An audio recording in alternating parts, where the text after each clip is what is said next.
Have you ever felt that sudden, inexplicable sense of being watched? Could it be possible that you were not alone at all? Could it be that angels, yes, real beings of light, still walk among us, quietly intervening in ways we rarely recognize? What I want to do with you now is not to debate the existence of the impossible as a theory, but to walk slowly through the kind of evidence that whispers to the edges of our ordinary lives and asks to be taken seriously. Today's conversation asks a simple, unsettling question. Do angels still walk among us? I'm not promising a tidy checklist or a set of spectacles that will let you photograph the supernatural. What I do promise is an honest, careful exploration, rooted in historical testimony, personal stories, and the kind of common-sense discernment that separates awe from delusion. Before we go deeper, subscribe to our channel and join us on this journey.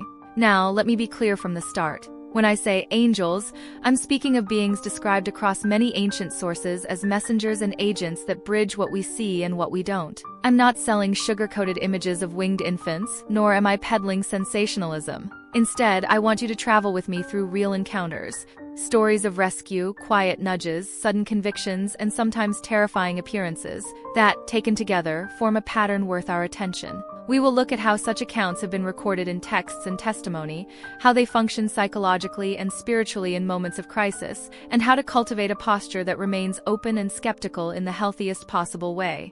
Open to wonder, skeptical of cheap tricks. This chapter is an invitation to notice again, to sharpen your sensitivity not toward fantasy, but toward the subtle, often disguised ways the extraordinary shows up in the ordinary. If you've ever felt too embarrassed to speak about the moment you felt carried through a night of fear, or if you're a person who trusts nothing until it can be measured, stay with me. This conversation is for both of you.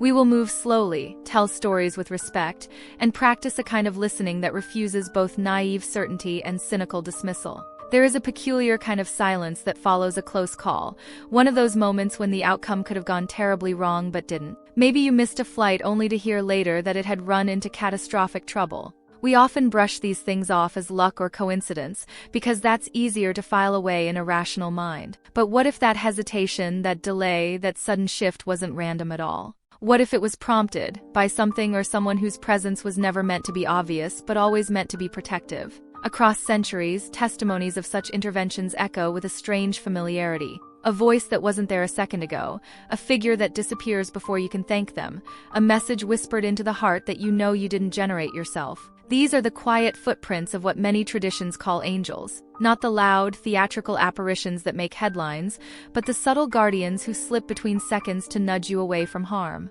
And here's where things get even more curious. Most accounts of angelic encounters are not about grand miracles or showy spectacles.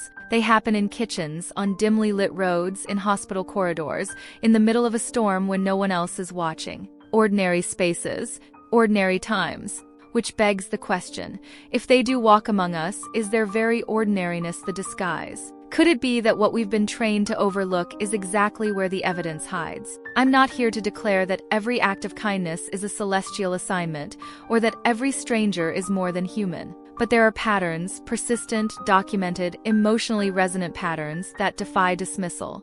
They share common threads. Timing that borders on impossible, knowledge they shouldn't have had, words that strike the deepest nerve at the exact moment they're needed. These encounters are rarely about spectacle. They're about intervention. They show up when something is at stake, your life, your peace, your next step. And then they vanish, leaving you with a story you hesitate to share, because you already know the look you might get in return. So why are we so quick to swallow the extraordinary in a culture obsessed with proof? Maybe because we've been trained to think that the only truths worth believing are the ones we can reproduce under a microscope. But history suggests otherwise. The testimonies of soldiers spared in battle, of children rescued from unseen dangers, of letters arriving with uncanny timing. These aren't the residue of superstition. They are the fingerprints of something we still don't fully understand. And perhaps that's the point. Angels, if they do still walk here, are not here to entertain our curiosity but to fulfill assignments that often remain hidden from us. Their purpose isn't to become the headline, it's to make sure the headline never happens.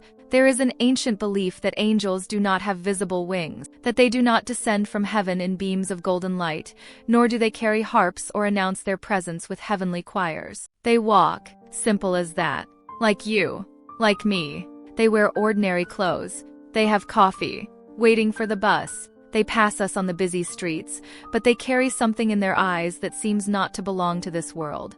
A calm that does not break, a silence that speaks, a look that crosses. Have you ever crossed paths with someone like that? Someone who showed up at the exact moment you needed, even if you hadn't said a word. Maybe it was a stranger who stopped you from crossing the street seconds before a runaway car drove by. Or that person who sat next to you on a square bench, listened to your outburst, and said exactly what you needed to hear. Words that changed the course of your life, but that you could never find again. Maybe it was a nurse, a teacher, a gentleman in an old hat, or a serene-eyed child who stared at you for too long, as if he knew something about you that you didn't even know yourself. These figures come and go.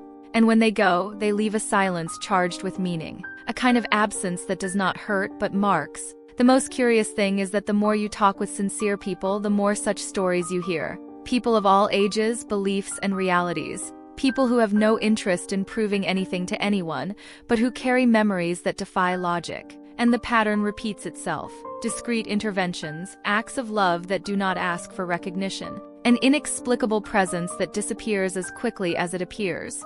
What makes it all the more intriguing is that these stories are almost never told with pride or vanity. In fact, most people are hesitant to share. They are afraid of looking crazy or being accused of exaggerating. But the truth is, when you listen to these stories with an open heart, you realize that there is something there that goes beyond words. There is an emotional consistency, an energy, a force that needs no explanation to be recognized, because the soul feels what reason insists on denying. But why would angels hide among us? Why do not they show themselves clearly, grandiosely, as ancient stories describe? Maybe because they're not here to be worshipped or to fuel the spectacle. They're here to serve, not with screams but with gestures, not with cinematic miracles, but with subtle touches that redirect entire destiny. What goes on before our eyes every day may be far more sacred than we realize, and perhaps we're simply looking in the wrong place, waiting for wings when we should be paying attention to the gaze. And this leads us to a deeper reflection. Whether angels are among us, how to know, how to recognize, have we come across them and not noticed? Or worse, have we ever been helped by one of them and forgotten? And it's not just a matter of belief. At various points in history, accounts of encounters with angelic beings have emerged not among the religious, but among skeptics. People who didn't expect to see anything but saw it, who didn't pray but were saved, who didn't look for signs but received one. This is where the line between reality and the divine begins to blur. When a driver slows down without knowing why, and seconds later avoids a disaster. When a person feels an uncontrollable urge to go home early, and finds someone on the brink of despair, trying to give up. When an exhausted doctor decides to look at the scans one more time, even for no reason, and finds the thing that saves a life. Coincidences? Perhaps. But if you look deeper, you'll realize that these coincidences have an intelligence behind them. A kind of consciousness that ages delicately, as if not wanting to attract attention. It only helps. Now, think with me. What if these angels, these messengers in disguise, didn't just happen to intervene in impending tragedies? What if their presence were constant, everyday, almost imperceptible? Perhaps they did the same in the small details. In the right word you reach for on your worst day, in the song that plays at just the right moment, in the feeling that someone understands you even when no one is around. Perhaps the miracle isn't the extraordinary event, but a reminder that you've been seen, even when you feel invisible. That you're cared for, even when everything seems to be falling apart. That there's a loving intelligence moving behind the scenes of your story, putting the pieces in place, guiding you to where you need to be. And here's something few dare say. Angels aren't just messengers. Sometimes they're mirrors. They appear to remind us of who we truly are and what we can be. Because deep down, perhaps their mission isn't just to protect us, but to awaken within us something we've forgotten. The capacity to be angels too.